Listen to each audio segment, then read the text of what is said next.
President Assad says continuing violence within the opposition, including extremist fighters linked to al-Qaida, shows why talks should focus on fighting terrorism.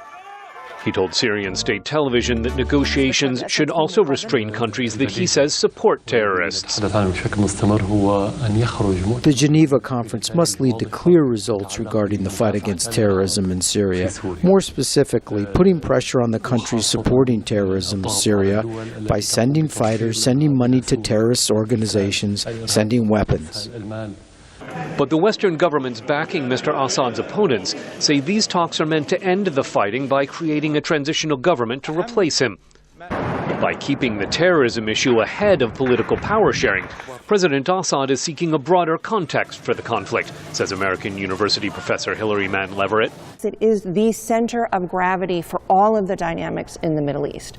Bashar al-Assad, the current president, and his father have made the most of that. And if they are welcome to the table in Geneva, they will come and they will turn it and use it to again make Syria central in whatever the major dynamic push is. And right now, for Americans, that's terrorism. Especially as more Americans are reportedly taking part in the fight.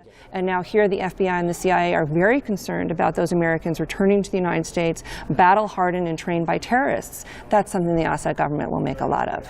But the battle within the opposition, involving groups such as the Islamic State of Iraq and Syria or ISIS, may unite more moderate rebels, says U.S. Institute of Peace analyst Steve Heidemann. There was enormous disdain and unhappiness about how the ISIS battalions were operating in Syria.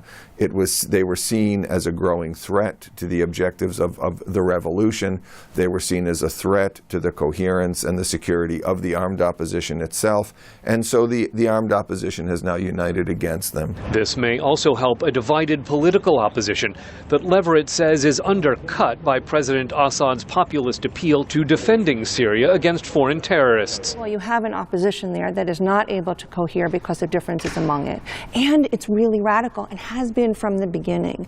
Assad is very adept at going through that, presenting himself as not just a strong leader, but as the secular front, as someone, as a leader who can come through crises. These first talks are set to open with a meeting of foreign ministers before Syrian government and opposition delegates join United Nations and Arab League mediator Lakhdar Brahimi. Scott Stearns, VOA News at the State Department.